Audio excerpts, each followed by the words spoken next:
ആ ഈ തെരഞ്ഞെടുപ്പ് ഫലം നമുക്ക് എല്ലാവർക്കും അറിയാം. തെരഞ്ഞെടുപ്പ് പ്രഖ്യാപിക്കുമ്പോൾ തന്നെ LDF ആളില്ലാത്ത പോസ്റ്ററായിരുന്നു ഉണ്ടായിരുന്നത്.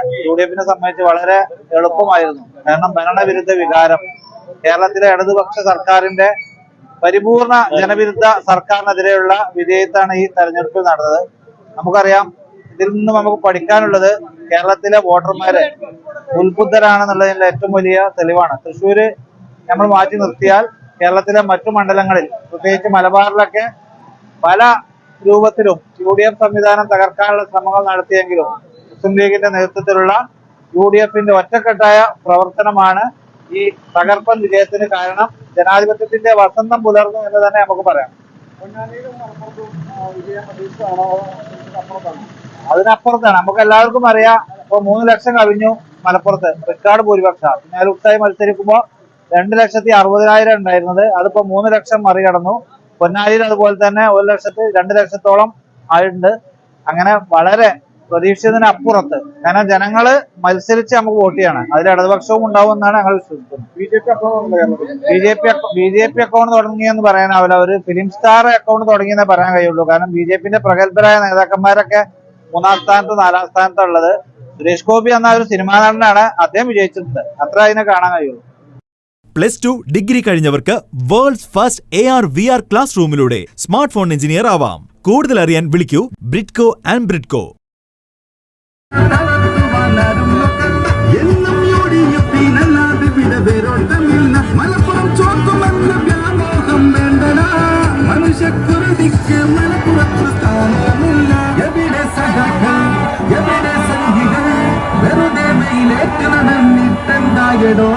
ജയിച്ച് വന്നല്ലോ, ജ്വലിച്ച് നിന്നല്ലോ, വീട്ടിൽ ജനമനസ്സിൽ നെഞ്ചേറി നിന്നല്ലോ.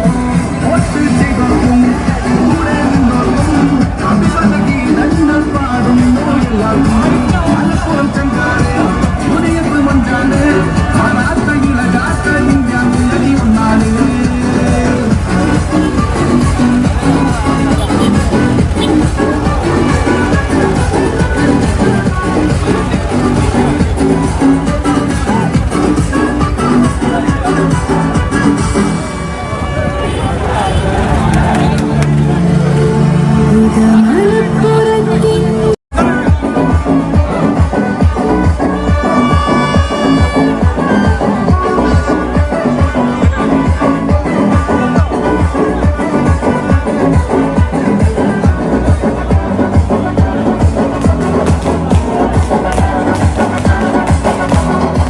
സലാമ ഐ ഹോസ്പിറ്റൽ 21 ലക്ഷത്തോളം സന്തുഷ്ടരായ ഉപഭോക്താക്കളും 2 ലക്ഷത്തോളം തിമിര ശസ്ത്രക്രിയകളും പൂർത്തിയാക്കിയ മലബാറിലെ ഏക കണ്ണാശുപത്രി. ലോകോത്തര നിലവാരമുള്ള ചികിത്സാ സംവിധാനങ്ങൾ, എല്ലാ നേത്രരോഗ ചികിത്സാ സൗകര്യങ്ങളും വിദഗ്ധരായ ഡോക്ടർമാരുടെ മേൽനോട്ടത്തിൽ.